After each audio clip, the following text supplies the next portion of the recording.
Neste vídeo vou introduzir aqui um outro conceito muito presente no React.js, que é o conceito de state. Nós já falámos aqui sobre props, ou vamos lhe chamar propriedades.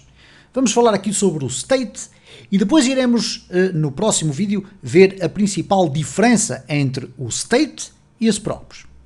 Bom, relembrando que, relativamente às props, quando nós criamos aqui um componente, nós podemos, ao colocar aqui a sua tag para apresentação ou renderização desse componente, podemos passar alguns atributos com valores e esses atributos com valores vão ser considerados como propriedades dentro do nosso componente. No caso do state, o state define o espaço onde nós podemos definir valores internos do nosso componente.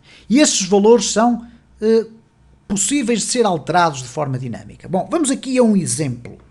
Eu vou criar aqui um class component. Class, vamos lhe chamar app extends react.component.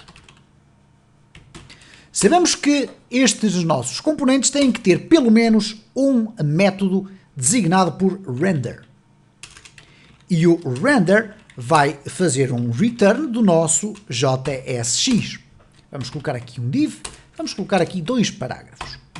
O primeiro parágrafo, o segundo parágrafo. Vamos colocar aqui o nome, 2 pontos. Vamos colocar aqui a idade, 2 pontos. Bom, o que é que acontece agora então se nós formos aqui substituir esta expressão componente que aqui está por app? Nós vamos ter aqui a renderização deste corpo de JSX que aqui está.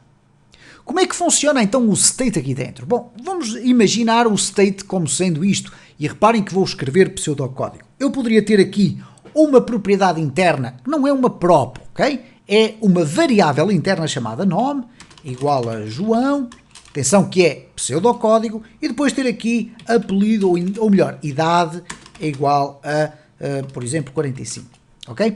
E depois poderia colocar aqui então aqueles valores, nome e idade. Neste caso colocaria aqui nome, colocaria ali idade e estaria tudo certo. Obviamente que isto é pseudocódigo. Como é que eu vou construir este tipo de valores internos da minha classe aqui nesta construção do class component? Bom, para isso eu vou utilizar o conceito de um constructor. O que é um constructor na programação orientada por objetos? É o primeiro método que é executado sempre que um objeto é criado a partir de uma classe. Isto significa na prática o quê? Se eu colocar aqui constructor, e agora vamos ter aqui um erro indicando que, atenção, que falta uma coisa chamada super. Ok, vamos colocar aqui super e vamos deixar de ter este erro. Bom, o que aconteceu aqui é o seguinte, uma vez que a nossa classe app é herdada, é uma extensão, e é isso que significa, é herdada a partir desta superclasse chamada component, então o que nós temos aqui é um construtor que necessita de pedir que seja executado o construtor desta classe principal. Nós temos que colocar aqui isto, ok? Ficamos assim por agora. Bom, este construtor vai ser automaticamente executado, assim como o render também, obviamente, e por isso é que vocês veem agora aqui o conteúdo do JSX que aqui está, mas este construtor também é executado, e ele é executado antes do próprio render. E o que vai acontecer então neste caso é que, quando eu coloco aqui o app, este construtor vai ser executado e todo o seu código no interior vai ser executado. Por conseguinte, se eu colocar aqui console.log teste, reparem o que é que vai acontecer aqui. Eu vou ter aqui a expressão teste a ser apresentada. Ok? Tenho a apresentação aqui do layout através do render, mas também tenho aqui a execução deste construtor. Ora, dentro deste construtor, eu vou poder criar aquilo que se chama o state. Então eu vou definir da seguinte forma, this, que significa para esta classe, .state, e o state não é nada mais, nada menos que um objeto aqui dentro do JavaScript. Então ele é definido desta forma, e aqui dentro deste espaço eu posso definir key value pairs. O que é que são os key value pairs? São valores que contêm uma chave e um valor. A chave é a identificação da variável, vamos lhe chamar assim, e o valor, obviamente, é o valor dessa variável. Por conseguinte, se eu colocar aqui nome, 2 pontos, e agora colocar aqui João, e depois, separando por vírgulas, colocar idade, 2 pontos, 45,